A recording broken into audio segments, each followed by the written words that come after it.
Hi everyone, welcome to YouTube channel. നമ്മൾ കുറേ നാളായിട്ട് വീഡിയോസും കാര്യങ്ങളൊന്നും ചെയ്യുന്നില്ലായിരുന്നു യൂട്യൂബിൽ. അപ്പോൾ നിങ്ങൾക്ക് ആദ്യമായി കാണുന്നവരാണെന്നുണ്ടെങ്കിൽ ഉറപ്പായിട്ട് എൻ്റെ ചാനൽ സബ്സ്ക്രൈബ് ചെയ്യാൻ മറക്കുക. ഇപ്പോൾ നമ്മൾ വന്നിരിക്കുന്നത് വെച്ചാൽ ഇനിയിപ്പോൾ 2025, അതായത് ഇപ്പോൾ എന്താ പറയുക സെപ്റ്റംബർ ഇൻടേക്ക് വരെയുള്ള 2024 ഇൻടേക്കുകളും കാര്യങ്ങളൊക്കെ കഴിഞ്ഞു. ഇനിയുള്ള സ്റ്റുഡൻ്റായിട്ട് UK-ലേക്ക് 2025 വരുന്നത് വെർത്താണോ ഇല്ലയോ എന്നുള്ളൊരു ക്വസ്റ്റ്യൻ പല ആൾക്കാരും ചോദിക്കുന്നുണ്ട്.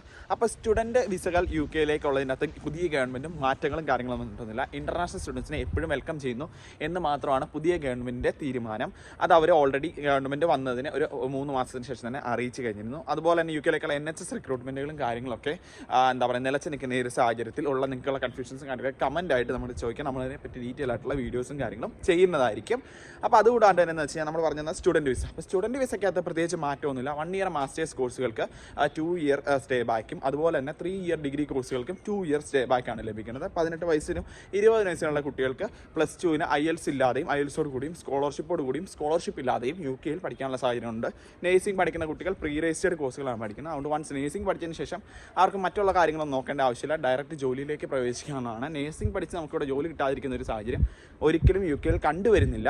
ഇനി വരാനുള്ള സാധ്യതയില്ല. കാരണം ഇൻ്റർനാഷണൽ റിക്രൂട്ട്മെൻറ്റ് നിർത്തിയതിന് ശേഷം UK-യിൽ തന്നെ നേഴ്സിംഗ് പഠിക്കാനും UK-യിൽ വന്ന് നേഴ്സിംഗ് പഠിക്കാനും UK-യിൽ മാസ്റ്റേഴ്സ് പഠിക്കാനും വരുന്ന ആളുകൾക്കായിരിക്കും പ്രയോറിറ്റി എപ്പോഴും ലഭിക്കുന്നത്. അപ്പോൾ സ്റ്റുഡൻറ്റ് വിസയിൽ നേഴ്സായിട്ടോ അല്ലെങ്കിൽ നേഴ്സിംഗ് മാസ്റ്റേഴ്സുകൾക്കോ UK-ലേക്ക് വരുന്നത് എന്നും ഐഡിയാപരമായ ഒരു കാര്യം തന്നെയായിരിക്കും. അപ്പോൾ ആ ഒരു കാര്യത്തിൽ നിങ്ങൾ എപ്പോഴും ശ്രദ്ധിക്കുക. UK-ലേക്ക് നേഴ്സിംഗ് പഠിക്കാനോ മറ്റുള്ള കോഴ്സുകൾ പഠിക്കാനോ വരുന്ന ആൾക്കാർക്ക് ഉറപ്പായിട്ടും നമ്മളെ കോൺടാക്ട് ചെയ്യാൻ പറ്റുന്നതാണ്. ഞാൻ കുറച്ച് സ്പീഡിലാണ് സംസാരിക്കുന്നത്, വളരെ എനിക്കറിയാം, അതിൻ്റെ ഒരു ശീലമായിപ്പോയി.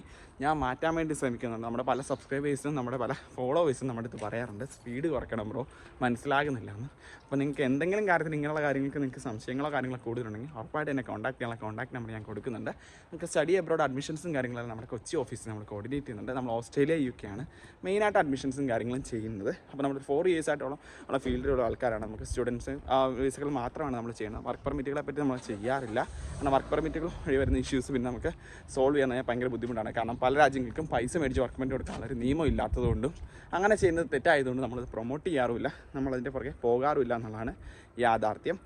പിന്നീടായിട്ടെന്ന് പറഞ്ഞാൽ നമുക്ക് സ്റ്റുഡൻറ്റ് വിസകൾ നോക്കുന്ന ആൾക്കാർക്ക് ജോലി കിട്ടുന്നില്ല എന്നുള്ളതാണ് കോമൺ ആയിട്ടൊരു പ്രശ്നം. നമ്മൾ വരുന്ന സ്റ്റുഡൻസ് നമ്മൾ ജോലിയും മറ്റു കാര്യങ്ങൾക്കും അവരെ പൂർണ്ണമായിട്ട് അസിസ്റ്റ് ചെയ്യാറുണ്ട്. അതായത് വൺസ് ഇവിടെ വരുമ്പോൾ അവരുടെ അക്കോമഡേഷൻ്റെ കാര്യങ്ങൾ, അതിനുശേഷമുള്ള അവരുടെ പാർട്ട് ടൈം ജോബ് കാര്യങ്ങൾ, അതിനുശേഷം അവരുടെ ഫുൾ ടൈം ജോബിന് ആവശ്യമുണ്ടെങ്കിൽ നമ്മുടെ ഒരു ടീം അവരെ എപ്പോഴും സപ്പോർട്ട് ചെയ്യാനായിട്ടുണ്ടായിരിക്കും. അപ്പോൾ അതുകൊണ്ട് നമ്മൾ വരുന്ന സ്റ്റുഡൻസ് ഇതുവരെ ഇങ്ങനെയുള്ള കാര്യങ്ങൾക്ക് ബുദ്ധിമുട്ട് അനുഭവിച്ചെങ്കിൽ നമ്മൾ അവരെ സപ്പോർട്ട് ചെയ്തിട്ടുണ്ടെന്നാണ് എൻ്റെ പൂർണ്ണമായിട്ട് വിശ്വാസം.